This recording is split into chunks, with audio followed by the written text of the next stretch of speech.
এই রকম পারফেক্ট ছানার কেক তৈরি করতে হলে দোকানের মতো ত্রিপুরার মেয়ে স্বপ্নার চ্যানেলে ভিজিট করতে হবে বন্ধুরা। সকলেই দেখতে থাকুন আমি এই সফট ফ্লফি কেকটা কি করে তৈরি করলাম। সামনেই আসছে ক্রিসমাস, এই ক্রিসমাস উপলক্ষে বানিয়ে ফেললাম নিরামিষ কেক। কেউ যদি ডিম দিয়ে চান ডিম দিয়েও বানাতে পারেন, তবে আমি শুধু তো যীশু খ্রিস্টের কথা চিন্তা করলে হবে না, আমাদের গোপালের কথাও চিন্তা করতে হবে, তাই বানিয়ে ফেললাম ঝটপট নিরামিষ এরকম সুন্দর তুলতুলে নরম। কি বিশ্বাস করছেন না তো? কেটেই দেখাচ্ছি তাহলে, চলুন পিস পিস করে কেটে নিচ্ছি। দেখেন কতটা নরম, একদম ছুরি বসানো মাত্রই কেটে যাচ্ছে। এবার দেখুন কতটা নরম এবং সফট হয়েছে। চলুন এবার ইনগ্রিডিয়েন্টসগুলি আপনাদের সঙ্গে পরিচয় করাই কি কি নিয়েছি। দোকান থেকে কিনে নিয়ে আসলাম ছানা 300 গ্রামের মতো, সঙ্গে নিয়ে নিলাম এই যে 100 গ্রামের মতো সুজি, আমুল বাটার,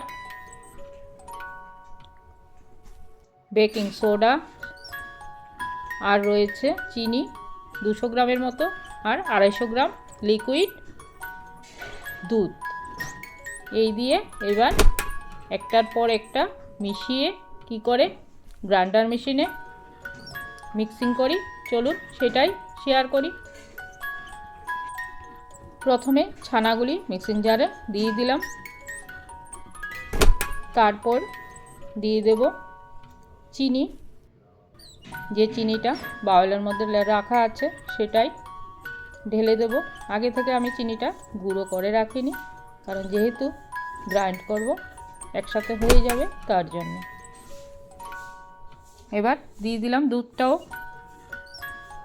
কারণ এখানে আর জল ব্যবহার করব না বন্ধুরা, দুধ দিয়ে একবারে গ্রাইন্ড করে নেব। দিয়ে দিলাম 4 পিস এলাচ, ফ্লেভারটা ভালো আসবে। এবার চলো দেখো হয়ে গেল আমার কমপ্লিট। এবার বাকি যে সুজিটা রয়েছে সেই সুজিটাও দিয়ে আবারও ভালোভাবে মিক্সিং জারে গ্রাইন্ড করে নেব। তাহলে কি বলো তো, পরে আর ব্যাটারটা খুব একটা সময় লাগবে না গোলাতে। বাটারটাও দিয়ে দিলাম, দিয়ে আবারও গ্রাইন্ড করে নেব।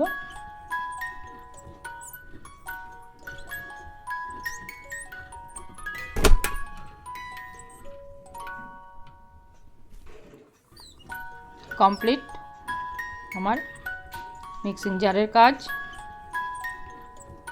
এবার চলবে হাতের কাজ। এবার ভালোভাবে মিক্সিং করে নিতে হবে আবারও, সঙ্গে বেকিং সোডা সামান্য পরিমাণ, আমার হাতে যে পরিমাণটা দেখতে পাচ্ছ সেইটুকুই দিলাম, দিয়ে ভালোভাবে ফেটিয়ে নিতে হবে। এখানে কমই ফেটালাম, কারণ কি বলতো আমার মিক্সিং জারে অনেকটাই ফেটানো হয়ে গেছে, তার জন্য এখানে সময়টা কম দিলেও হয়ে যাবে। আর এই যে গুঁড়োটা দেখতে পাচ্ছ এলাচের দানা, সেটা ভয় পাওয়ার কিছু নেই। এই যে থিকনেসটা এইরকম আসবে। তারপরে আমি একটা কেক টিন নিয়ে নিলাম, তার মধ্যে একটা সাদা পেপার দিয়ে দিলাম, অয়েল দিয়ে ব্রাশ করে নেব। আগামী বৃহস্পতিবার বড়দিন, সেই উপলক্ষে সকলকে অগ্রিম শুভেচ্ছা জানালাম। সকলেই ভালোভাবে বড়দিন কাটাও আর সুন্দর সুন্দর কেক বানিয়ে পোস্ট করো। এই ভিডিও করতে গিয়ে তোমাদের অনেক ভালোবাসা পাচ্ছি বন্ধুরা। টাকা পয়সা পাই আর না পাই, কি বলো তো, তোমাদের অনেক ভালোবাসা এর মধ্য থেকে আমি পাই। সত্যি কত সুন্দর সুন্দর কমেন্ট অনেকেই করে থাকো, ভীষণ ভালো লাগে। এইভাবে ত্রিপুরার মেয়ে স্বপ্না চ্যানেলের পাশে সদা সর্বদা জুড়ে থেকো বন্ধুরা। আর ডেকোরেশন করে নিচ্ছি কাজু কিশমিশ দিয়ে। তোমরা যদি ড্রাই ফ্রুটস আরও দিতে চাও দিতে পারো, কারণ আমার মেয়ে ড্রাই ফ্রুটসটা খুব একটা পছন্দ করে না, তাই এইটুকুই দিলাম সামান্য পরিমাণ।